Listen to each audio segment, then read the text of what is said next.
deadly massacre that overshadowed last Friday's premiere of the Batman movie, The Dark Knight Rises, has renewed debate about gun control.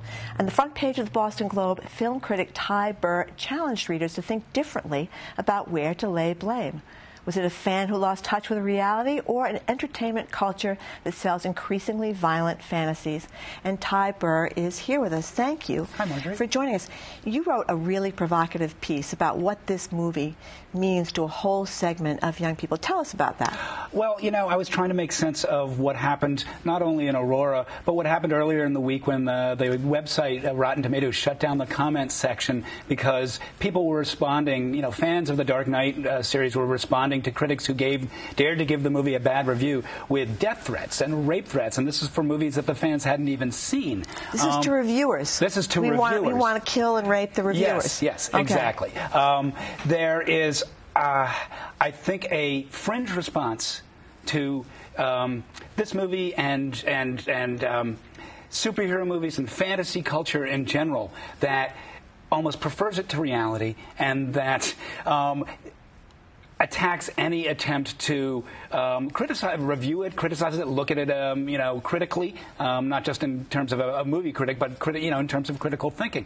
I want to emphasize that, you know, this is not all comic book fans act this way. There's a difference between the people posting things online and somebody going to a movie theater with a gun. That's completely different. But I think that there is a extremity of response among a certain portion of the fringe of fans for these movies that got me to thinking and made me want to sort of pull apart and see what's going on here and try and make connections. You talked about this very powerful fantasy world and very powerless people. Well, yeah, no, it makes me think, for one thing, I don't want to blame the movie. I don't want to blame Christopher Nolan, the director of the movie.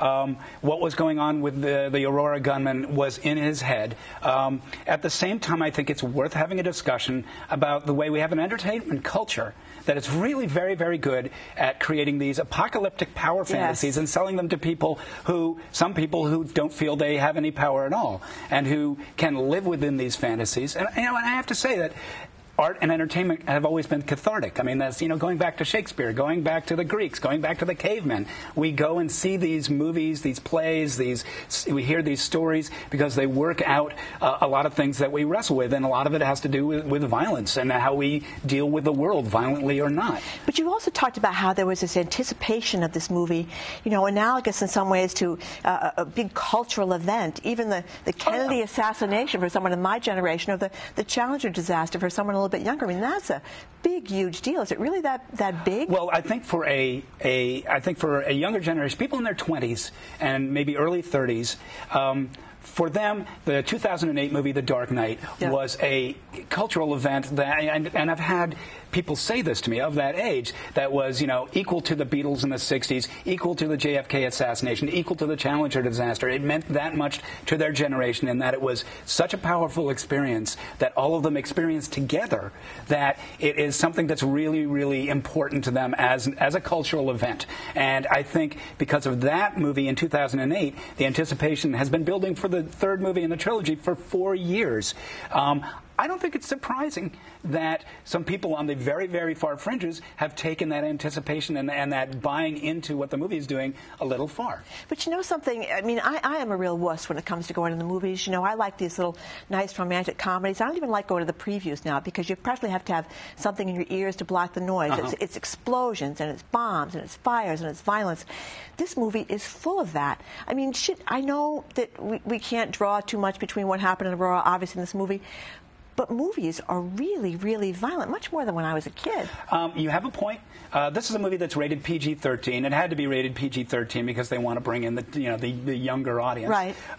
It is a movie that would have been rated R a decade ago. Because of the violence, or because of any kind of sexual content, no, or because the of the swearing? violence. Because of the okay. Not just the individual violence of the acts, but the overall violence of the experience. It's an emotionally violent experience. I mean, both my daughters, teenage daughters, saw it over the weekend. They both came back stunned. I mean, they thought it was a great movie, but it is an overwhelming experience, an emotionally overwhelming experience. And I do want to say that, you know, one thing I like about Christopher Nolan and these movies is that he puts the issue of violence it's part of what's going on in the movie. Batman in this movie doesn't use a gun. He makes a point of not using a gun. Other characters say, you should use a gun. He says, no, I'm not going to. The debate is actually out there in the movie in a way that's much more self-aware and in a way responsible than I think a lot of other movies. So I will give that credit. But I do agree that movie culture and entertainment culture has become more increasingly violent over the last, 2 decades. And I do think, more to the point, it's easy to live in that almost around the clock. With other things, video games and all the internet and all those other things going along with that. So should we be, I know you're not a shrink and you're a movie critic. I'm just a movie critic. You're at the movies all the time. Is there something that we should be worried about here? Is this a little bit too much over the edge, this movie and that kind of genre? I didn't even like the Lord of the Rings trilogy. I thought that was... Well, I think you're in the minority for that. That's another sort of generational moment for, Yeah, but that was really violent, too. They're full of mayhem. They're full of fantasy mayhem. It's like I said, the entertainment creative community is excellent at making these fantasy worlds that are so much more interesting and alive and compelling and emotional than the real world in a lot of cases, that I don't almost blame somebody who's still figuring out where they are in this world and maybe is, working a McJob or maybe just, feels that reality is a little bit dull, that, with your handheld and your laptop and the screens in the restaurants and the screens at home, and we're surrounded by screens, it's possible to live in this world around the clock. We don't know, again, what was in the mind of the shooter. We may never know what was in the mind of the shooter, but he did tell, according to several reports now, the cops, that there's some analogy that there are unconfirmed reports that he said he was the Joker. He had his hair dyed. That's pretty much all we know at this point. But he had red hair in the courtroom. Didn't the Joker have green hair? Yes. So, So what do we make of that? We don't make anything. I don't know. I don't know. What do you make of it? To get back to the Rotten Tomatoes for 1 second, that was where the terrible commenters talked about violence against reviewers. This is something that enables people to really take out their anxieties too. These anonymous commenters. Well, yeah, they've got a screen name, and it's not real to them. And it's just pixels on a screen. Oh, this isn't. I don't really mean this. Well, yeah, what are the consequences? What are the consequences to yourself, to the way you think, the way you deal with the world? So, what do you make of the Rotten Tomatoes taking that down? I mean, I thought that was fairly admirable of them. I bet the lawyers had a say in that, but I also think it was a good moment for the online culture in general and the specific fan culture that hangs out at Rotten Tomatoes and can be really rough on reviewers. Boo-hoo. We watch movies for a living, but still they can be really crass and in some cases, violent in their comments. I think it was a good time for people to start thinking about what exactly they're doing when they write these things. When you look culturally at other countries' movies, how do we compare with them in terms of the violence and the blow-ups and the car crashes and all that? It's easy for us to say, European movies are so much more artistic and culture. Well, aren't they? No, you know what? We see plenty of junk that they don't. We don't see plenty of junk that they don't send us. Okay. We don't see all their cop chase movies and their stupid comedies because we've got plenty of our own. We see the art house movies. Look at Korean film, Japanese film, if you want to see some fairly heinous horror violence. So we're no worse. We're no worse and no better. Every culture has its own way of reflecting violence in the media that they put out there. Some more than others, some differently than others.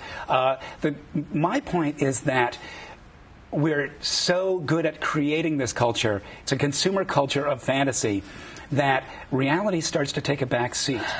And I don't believe you can legislate or ban this stuff. That's ridiculous. People, will find it regardless.